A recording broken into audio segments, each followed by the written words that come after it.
అందరికీ నమస్కారం.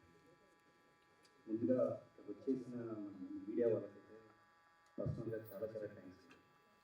ఎందుకంటే చిన్న సినిమా కానీ కంటెంట్ ఉన్న సినిమా కానీ ఖచ్చితంగా మీరైతే రీచ్ చేసిన అంటూ ఎవరూ చేయలేదు. సో అన్ని సినిమాలు ఎలా అయితే మీరు చేశారో అదే రకంగా మీరు మంది కూడా చేయగలిగితే ఖచ్చితంగా ఇది చాలా మంచి సినిమా అనే పాయింట్లో మీరు రీచ్ అవుతున్నాను. అలాగే ఇవాళ ఈ స్టేజ్ మీద నేను మీ ముందు నిలబడటానికి ఏకైక కారణం ఆయన గురువానాలో ఏమైనా తెలియదు కానీ బట్ ఇండస్ట్రీలో ఉండడానికైనా కారణమైన మా ఎడిటర్ కోటకి వెంకటేశ్వర గారు చంద్రగారు. సో ఆయన ముందు చెప్పలేను కాబట్టి మీ అందరి ముందు ఆయన చాలా చాలా థ్యాంక్స్ చెప్పుకుంటున్నాను. ఆయన లేకపోతే అసలు నా జర్నీ అంత స్మూత్గా జరిగేది కాదు. థ్యాంక్ యూ అండి, thank you so much.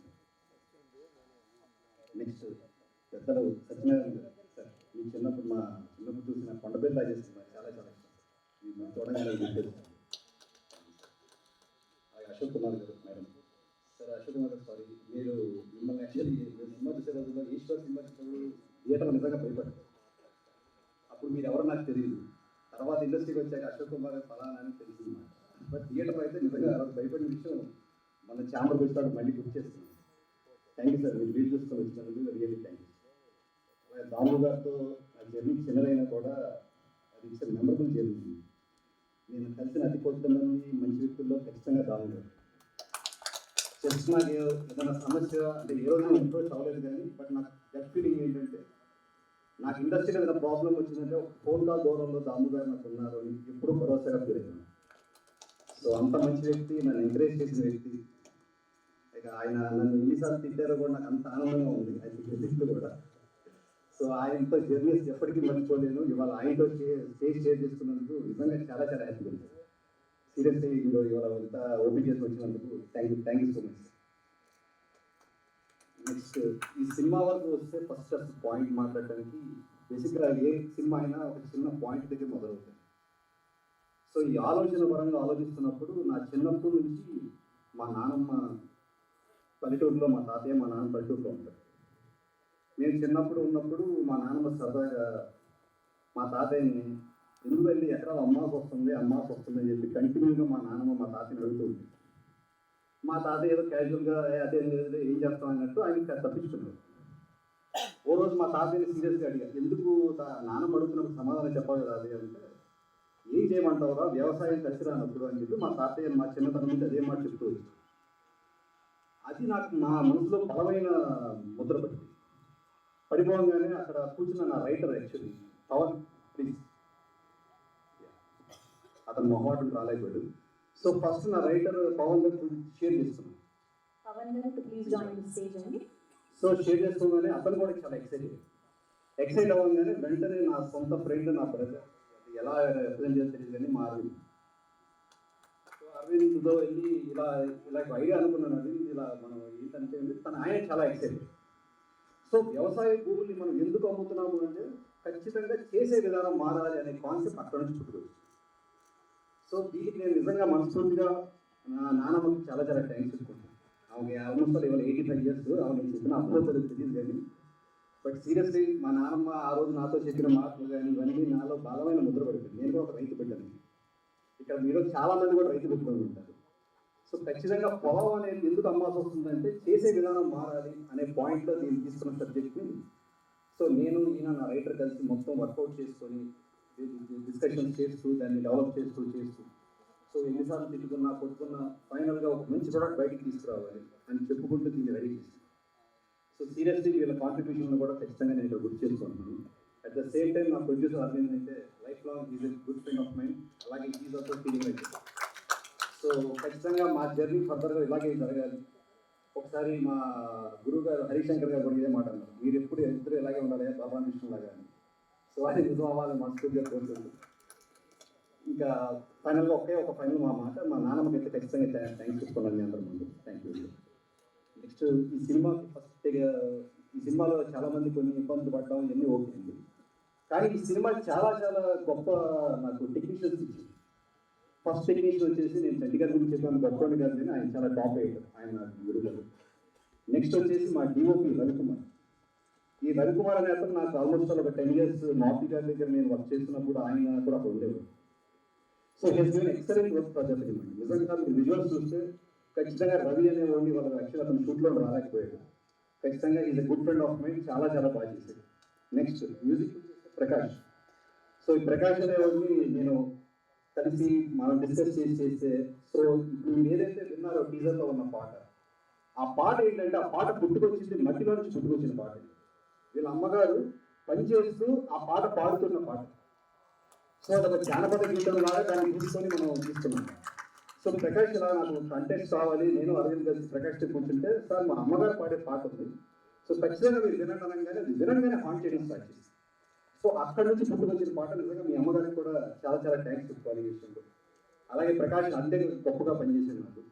Next వచ్చేసి మా fight master Ram Subra master. Sorry నేను ఒక 2 minutes తీసుకున్నాను, ఎందుకంటే మా టెక్నీషియన్స్ గురించి చెప్పాలని చెప్తున్నాను.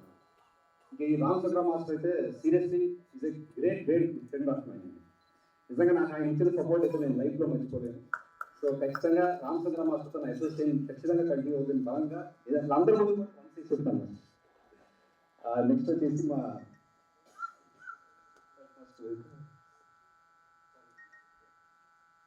ఓకే మా డిఓపి థియేటర్ గారు నుంచి చెప్పాను, మ్యూజిక్ డైరెక్టర్. అలాగే ఇంకో మ్యూజిక్ డైరెక్టర్ కూడా ఉన్నారు, అరుణ్ అని చెప్పేసి ఈజ్ స్పెషల్ మ్యూజిక్ డైరెక్టర్. ఆయన కూడా దీంట్లో చాలా కాంట్రిబ్యూషన్ ఉంది. సో అరుణ్ ఆల్సో నేను చాలా థ్యాంక్స్ చెప్తున్నాను. నెక్స్ట్ మా ఆర్టిస్ట్ వరకు వస్తే ఇక్కడ వాళ్ళ స్టేజ్ మీద ఉన్న ఆర్టిస్ట్ చాలా చాలా మిగతా వాళ్ళు రాలేకపోయారు షూటింగ్ వల్ల. హర్ష గారు కానీ, నెల్లూరు సుదర్శన్ గారు కానీ, గూడు సుదర్శన్ గారు కానీ, నిజంగా వాళ్ళు ఇచ్చిన సపోర్ట్ అయితే లైఫ్లో మర్చిపోలేదు. అలాగే స్టేజ్ మీద ఉన్న వాళ్ళైతే Anish is a God father అండి. అనీష్ గారు నాకు ఏ రోజైనా సరే అనీష్ గారు ఇలా ప్రాబ్లం ఉందంటే మొదలు ఏం కావాలి చెప్పు, ఐఎంబీ దేర్ అని మర్చిపోయి అంత గొప్ప ఫ్రెండ్ అయ్యారు నాకు. I can't say anything Anish గారి గురించి, ఎందుకంటే ఆయన చాలా గొప్ప టాలెంటెడ్ వ్యక్తి. బట్ ఏ రోజైనా సరే ఒక ఫోన్ కాల్ దూరంలో ఉండే వ్యక్తి అనీష్ గారు నాకు. Is a great friend of mine and my godfather. Satyakrishna చాలా చాలా థ్యాంక్స్ అండి. నిజంగా నేను ఇచ్చిన సపోర్ట్ ఎప్పటికీ మర్చిపోలేదు. సీరియస్లీ చాలా చాలా థ్యాంక్ యూ.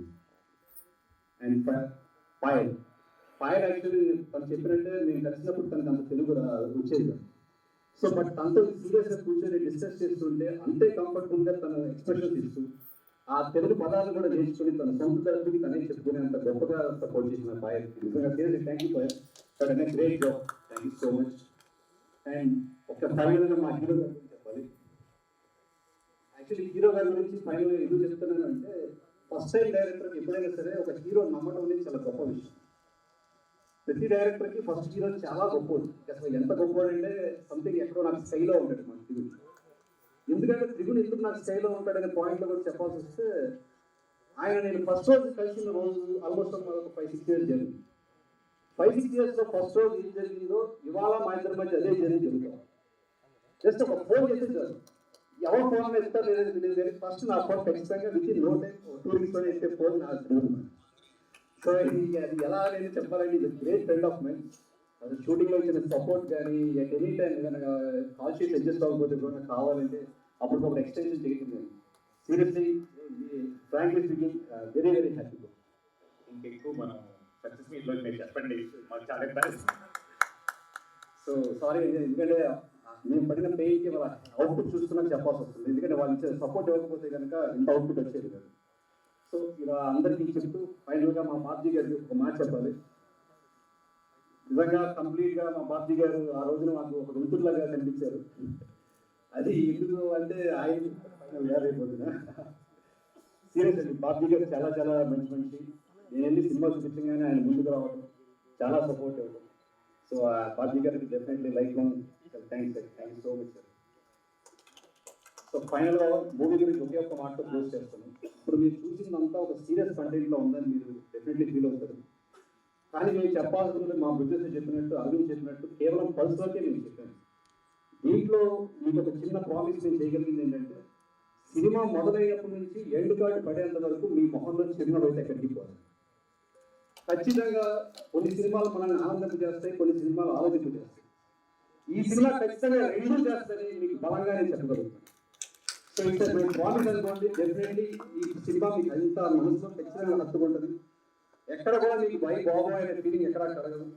ఖచ్చితంగా సినిమా చూసిన తర్వాత హ్యాపీగా మీరు నవ్వుకుంటూ బయటకు వచ్చి గుడ్ మెమరీస్తో బయటకు వస్తారని మనస్ఫూర్తిగా నమ్ముతున్నాం. అట్ ద సేమ్ టైం మీకు అదే ఫీలింగ్ కలుగుతుందని గ్యారెంటీగా హామీ పడుతుంది. Thank you so much wait చేసినందుకు థ్యాంక్ యూ. ఫైనల్గా రాము గారికి అయితే మళ్ళీ ఒకసారి థ్యాంక్స్ సార్. మీరు పక్కన చేసేసిన చాలా thank you so much. Thank you Madhu గారు, మంచి కథతో మీరు డెబ్యూ అవబోతున్నారు.